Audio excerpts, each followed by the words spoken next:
మోషేకి దేవుడు తన మార్గాన్ని చూపాడు. చూడండి, కనుక నిర్దోష మార్గమందు నడుచువారు నాకు పరిచారకులు అవుతారు. అంటే దోషము లేని మార్గం, నిర్దోషమైన మార్గం మన ప్రభు అయిన యేసుక్రీస్తు యొక్క మార్గము. అందుకే ప్రభు చెప్పారు, నేను వెళ్ళే మార్గము ప్రత్యేకమైంది, ఆ మార్గము మీకు మాత్రమే తెలుసు అని చెప్పి, ఆ మార్గం ఎవరంటే నేనే మార్గము, యేసు నేనే మార్గము, సత్యము, జీవము, నా ద్వారా తప్ప ఎవడు తండ్రి దగ్గరికి రాడు. తండ్రి అయిన దేవుని దగ్గరికి వెళ్ళాలి అంటే మార్గం ఎవరంటే మన ప్రభు అయిన యేసే. ఆయన అంటున్నాడు, నిర్దోష మార్గమందు నడుచుకున్న వారు నాకు పరిచారకులు అవుతారు. దేవుని దగ్గర పరిచారకులుగా ఉండాలి, లేక దేవుని సముఖంలో ఉండాలి. రెండవది, దేవుని సముఖంలో పరిచారకులుగా ఉండాలి.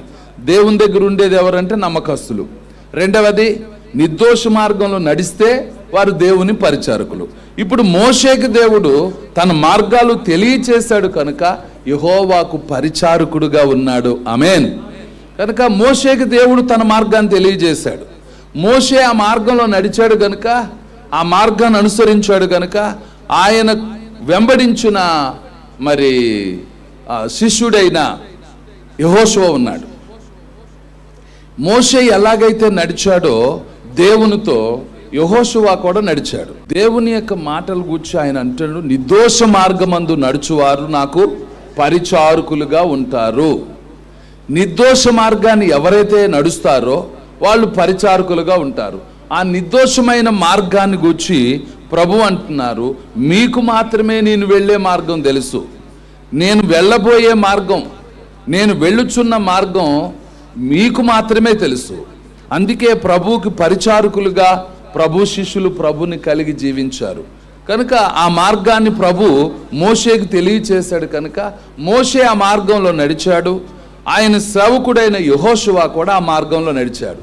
కనుక నిర్దోష మార్గమందు నడుచువారు నాకు పరిచారకులై ఉంటారు. కనుక మోషే దేవుని యొక్క ఆజ్ఞల ప్రకారం సుమారు 40 సంవత్సరాలు దేవుని సందులో సేవ తర్పీదు పొందాడు.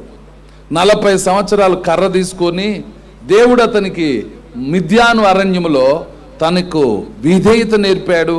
దేవుని సన్నిధిలో తను తాను ఎలా ప్రవర్తించాలో దేవుడు అతన్ని నడిపించాడు.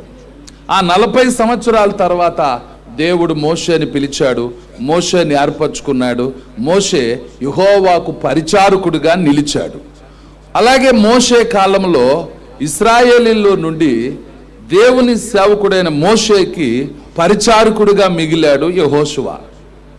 అందుకే ప్రారంభ అధ్యాయంలో ఏం రాయబడిందంటే మోషే పరిచారకుడైన యెహోషువ. చివరి అధ్యాయంలోకి వస్తే యెహోవాకు పరిచర్య చేయువాడు, యెహోవాకు పరిచారకుడిగా ఉన్నాడు యెహోషువ. అంటే మొదటి ప్రారంభం మోషేతో, చివరి ముగింపు మన ప్రభుతో ముగించగలిగాడు యెహోషువ. అలా ప్రారంభించడానికి, అలా ముగించడానికి గల కారణం ఏమిటంటే ఆయన అంటాడు, నిర్దోష మార్గమందు ప్రవర్తిస్తే వాళ్ళు ఏమవుతారు? నాకు పరిచారకులు అవుతారు. నిర్దోష మార్గంలో అంటే దోషము లేని మార్గం ఎవరిదే? యేసయ్య మార్గం. పరిశుద్ధమైన మార్గం యేసయ్యదే. పాపము లేని మార్గం యేసయ్యదే.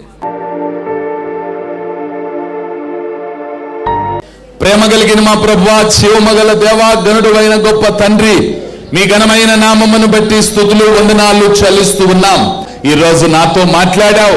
నా పాపాన్ని, నా దుర్మార్గతను, నా దుస్తత్వాన్ని, నా దిమనస్కత్వాన్ని తొలగించి నన్ను పరిశుద్ధినిగా నిలబెట్టు నాయన.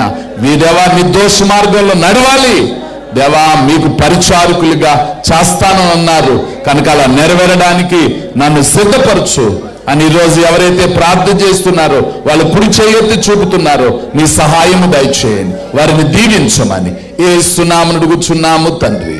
ఆమేన్.